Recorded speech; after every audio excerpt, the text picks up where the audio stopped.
El documento de política salarial que instruyó la Junta Directiva, que se elaboró bajo la coordinación de este servidor y que, tal como lo acredita este oficio, que lleva como consecutivo el DA 577 del 16 de octubre del 2008, tal como les comenté, que cumplía estrictamente con los términos del acuerdo de la Junta Directiva de mayo de 2008 y que posteriormente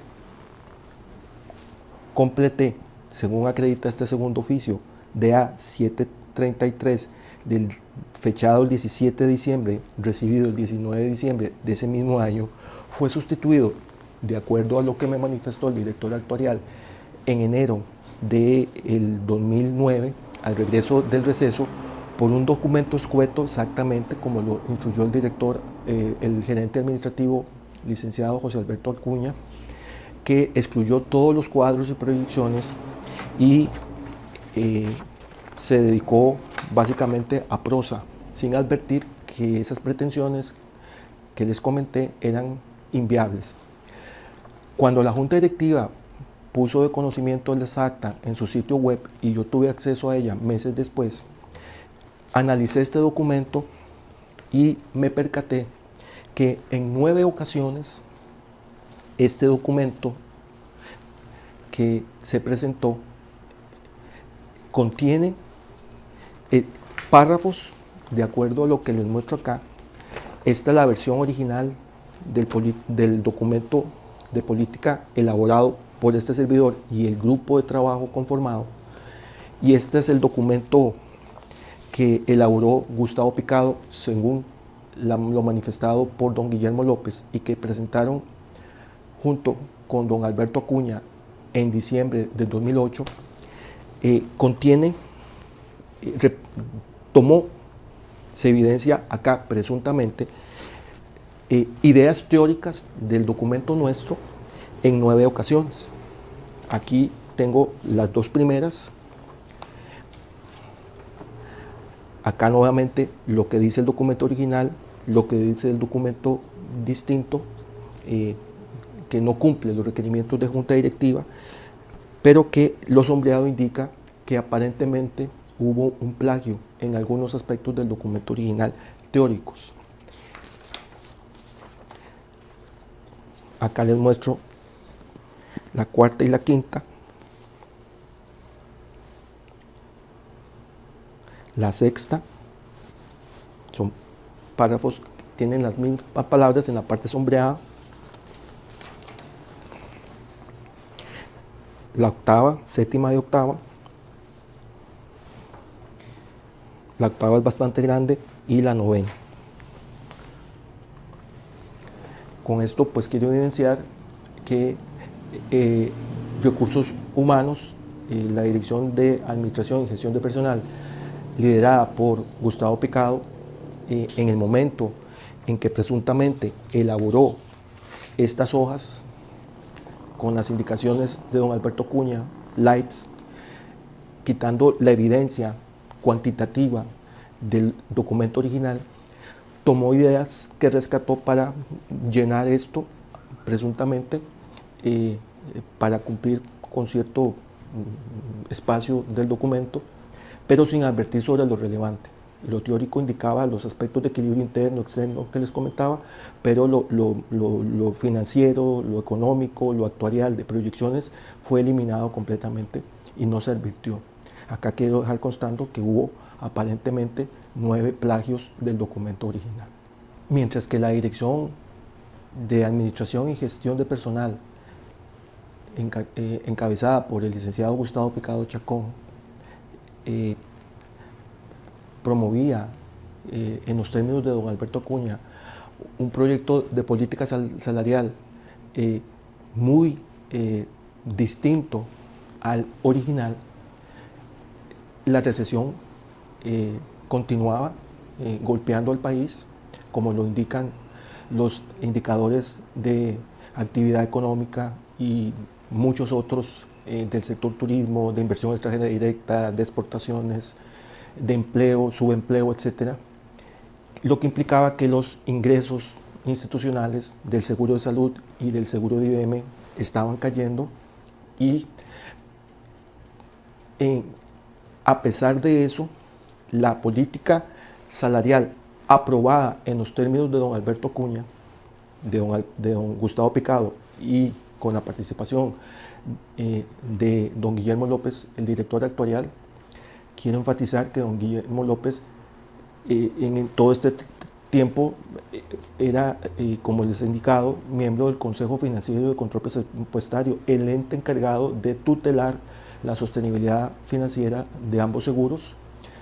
en el mediano y largo plazo.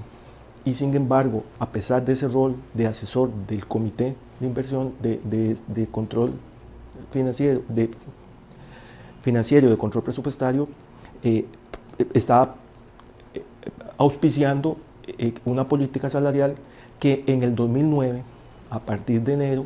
ya aprobada la política en diciembre de 2008 en esos términos, dio paso a la aprobación ya en vía diferentes acuerdos a lo largo de todo el 2009, 2010, 2011, etcétera, de estos ajustes técnicos al salario base, a la antigüedad y a la cesantía y a los pluses ligados porcentualmente al salario base. En una situación en que esto iba a generar un crecimiento fuerte de los gastos en salarios y que se agravaba en una situación de contracción de ingresos por la recesión. El licenciado Manuel Ugarte, ya en noviembre de 2008, en ese contexto recesivo en el que se estaba observando la caída de los ingresos por cuotas obreras del sector privado, solicitó a don Guillermo López, mediante el oficio GF 57186 del 12 de noviembre de 2008, un estudio que profundizara en las implicaciones de esa recesión económica que afectaba al país a nivel mundial, reitero, considerada la segunda recesión más profunda, solo superada por la recesión de los años 30, para que analizara ese estudio las implicaciones que iba a tener esa recesión económica concretamente en la situación financiera del seguro de salud. Era implícitamente reconociendo que el seguro de salud ya venía débil y que esta recesión lo iba a afectar más. Don Guillermo López me traslada a mí esta solicitud de don Manuel Ugarte, porque yo lidero la jefatura del Departamento de Análisis o de Estudios Económicos, de Investigaciones Económicas que tienen que ver con efectos del mercado laboral, el entorno económico sobre el financiamiento y sobre la sostenibilidad financiera. Y con mi equipo de trabajo de la unidad elaboramos el documento que titulamos Perspectivas, riesgos y desafíos del seguro de salud ante la recesión mundial, que nos tomó varios meses elaborar y que entregamos mediante una nota que firmó don Guillermo López cuando nosotros le entregamos el documento al primero para que lo revisara, hiciera sus observaciones.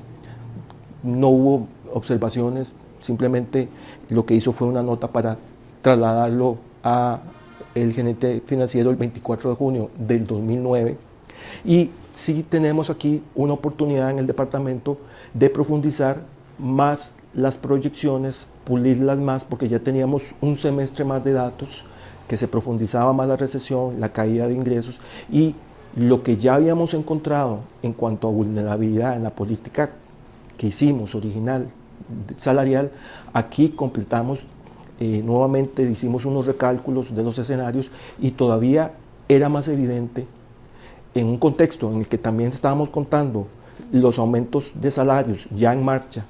por la aprobación de la política que dio luz verde ya a propuestas concretas a diferentes subgrupos ocupacionales, y vimos cómo el gasto iba aumentando, los ingresos cayendo, cómo ese gasto de salarios contrajo o prácticamente tuvo dos efectos. Fue tan fuerte en el 2009, en el 2010 y sucesivamente, que se tuvo que tomar de la partida de suministros para financiar parte de los incrementos salariales. Era algo que tenía que ser así porque no había de dónde tomar. Recuerden ustedes que el financiamiento del seguro de salud concretamente, y así también es el de IBM, proviene de cuotas de trabajadores, patronos y Estado. Entonces, para que los ingresos, sea del Seguro de Salud o del IBM, aumenten, vía reglamentaria, tendría que aumentarse las tasas de contribución de los patronos y de los trabajadores o del Estado para poder financiar ese exceso de gasto en un contexto de caída de ingresos. Obviamente, ni los patronos, ni los trabajadores, ni el Estado estarían de acuerdo en financiar incrementos salariales solo para la caja en un contexto recesivo y con ajustes que no tuvieron un estudio técnico que demostrara que eran viables en el corto, mediano y largo plazo.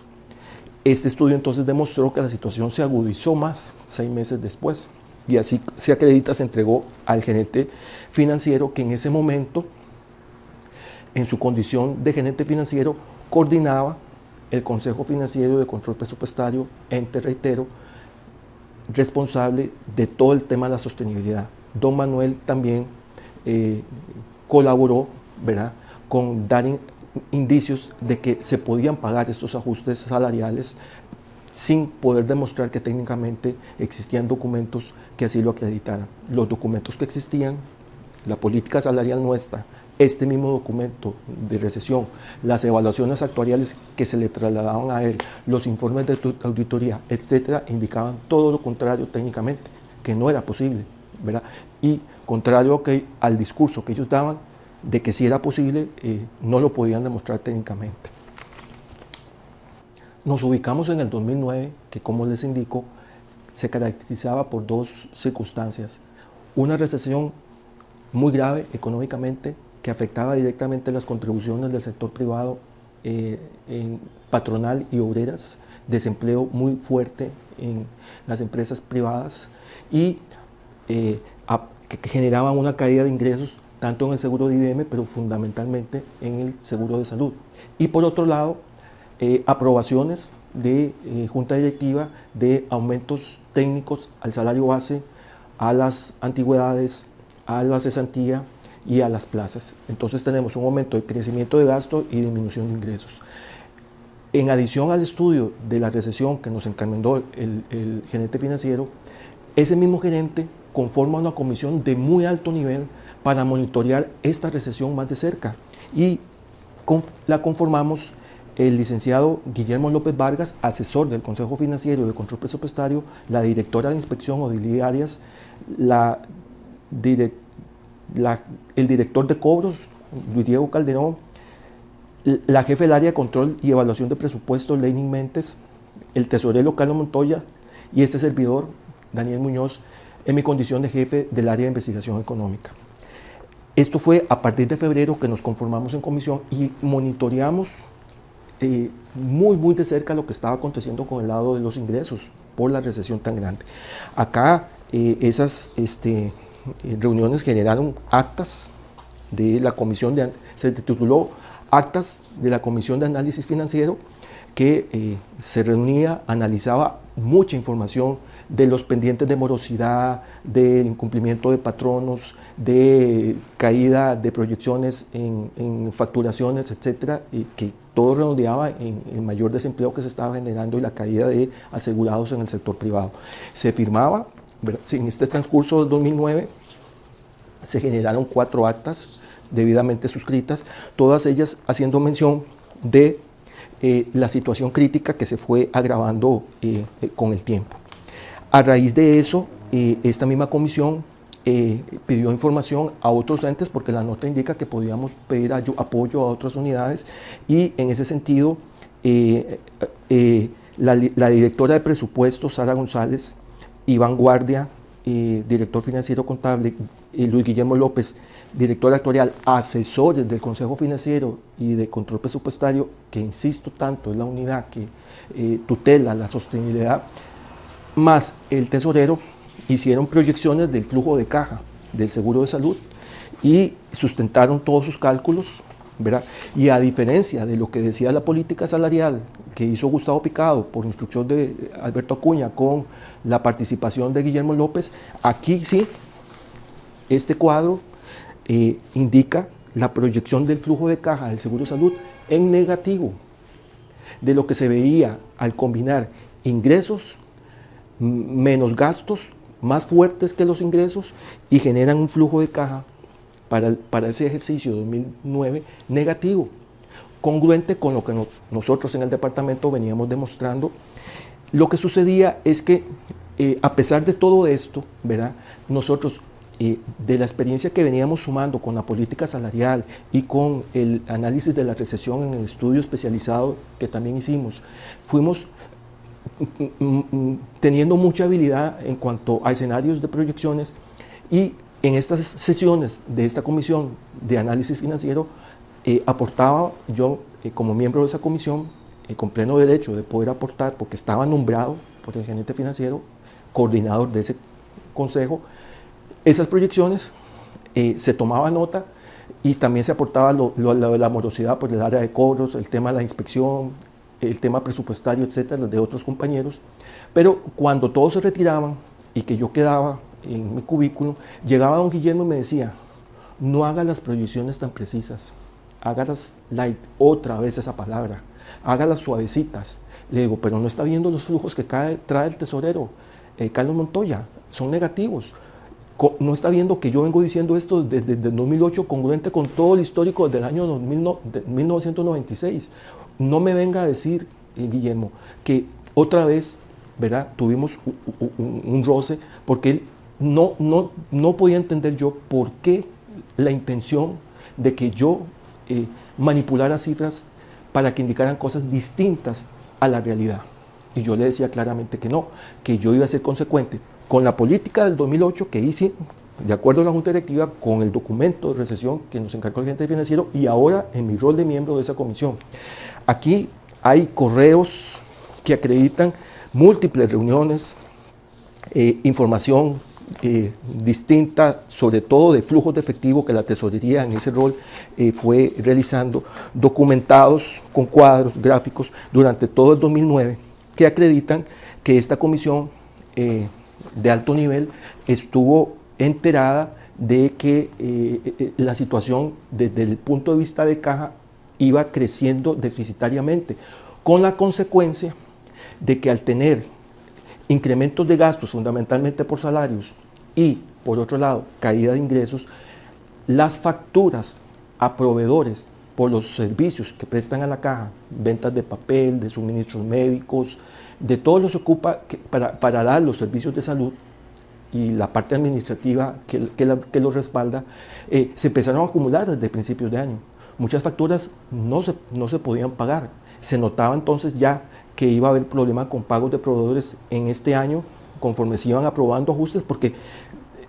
por decisiones de junta, por la información que llevaba el gerente administrativo Alberto Acuña,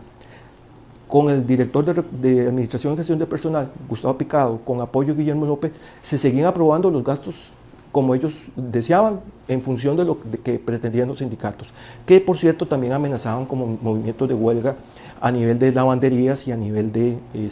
farmacia. Al punto que se dio un momento en los que por la web institucional, que los empleados que conformamos el recurso humano de la institución, Salud y Pensiones, nos comunicamos. Hay un medio de comunicación interna que es una web institucional, cada uno tiene su correo y a su correo le llega información de interés institucional, y hay algo que me empieza a mí a llamar la atención, porque se empieza a decir ante las amenazas de huelga: mire, usted sabía, funcionario, por ejemplo, en este comunicado del 9 de septiembre de 2009, a las 4:15 de la tarde,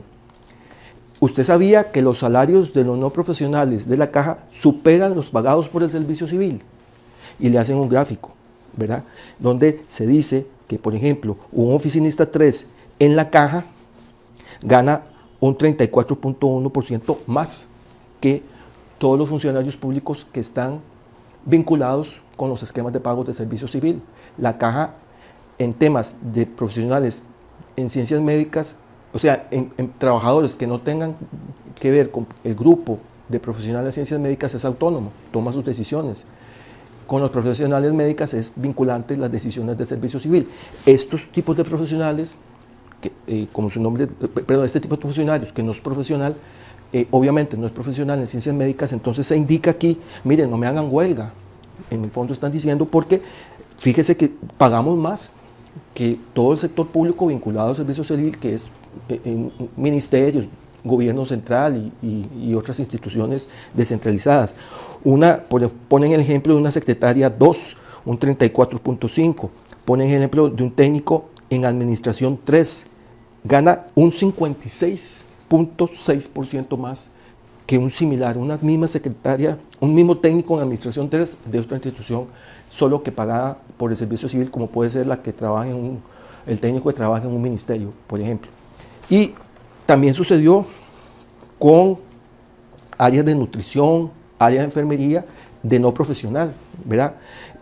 Auxiliares, básicamente, un 54.9 más en la caja, un auxiliar de enfermería, un 45.8, ¿verdad? Y en esta línea también lo hicieron para trabajadores de servicios generales, un 52.5 mayor, en la caja un 42.8 para guarda y chofer, un 52.8. Y se empezó a decir, ¿por qué van a huelga si nosotros les estamos pagando más? ¿Verdad? Sin embargo, los movimientos de huelga, sobre todo en farmacias, lavanderías, seguían amenazando, y entonces también se decía, usted sabe que en la caja la estabilidad laboral es muy grande. Usted comprende que muchos de los graduados de la Universidad de Costa Rica, cuando se hacen encuestas, aspiran a trabajar en la caja por su estabilidad laboral. Entonces están dando a entender que en la caja se está bien en términos relativos con respecto a otros similares del sector público, ¿verdad? Y del sector privado, y que no hay razones de ir a huelga. Entonces, aquí lo que quiero decir objetivamente es que entonces esos ajustes técnicos que se estaban aprobando no tenían razón, porque esto era sin ajustes técnicos todavía. O sea, ya tenían salarios relativamente altos, muchas categorías de puestos, pero aún así se quería aumentar para mantener una distancia alta con respecto a pares de similares funciones o idénticas funciones vinculados al servicio civil. A finales de este año 2009, el director actuarial llegó una tarde a buscarme, muy angustiado, visiblemente lo noté angustiado, con una nota en sus manos de unas 2 páginas, y me llamó la atención de que esa nota a la distancia se caracterizaba porque tenía prácticamente todo el texto marcado en pilot amarillo, como diciendo que todo era importante. Y él me llega y me dice, Daniel, necesito que usted me ayude. Y poniendo la atención, por supuesto, él me dice, es una nota del directivo, miembro de Junta Directiva de Gobierno, don Pablo Sauma, que nos da una regañada al gerente financiero, Manuel Ugarte, y a él, Guillermo López, director actuarial, porque indica que en la Junta Directiva, como en el 2009, en este año, se seguían aprobando incrementos salariales a los diferentes grupos, iniciaron por los profesionales y luego por los no profesionales, y luego el tema de plazas en esas cuantías grandes y el tema de la cesantía y también anualidades, se empezaron a dar discusiones, ¿verdad? De que los documentos que pedían de proyecciones, aún insistiendo don Pablo Sauma ya en el 2009,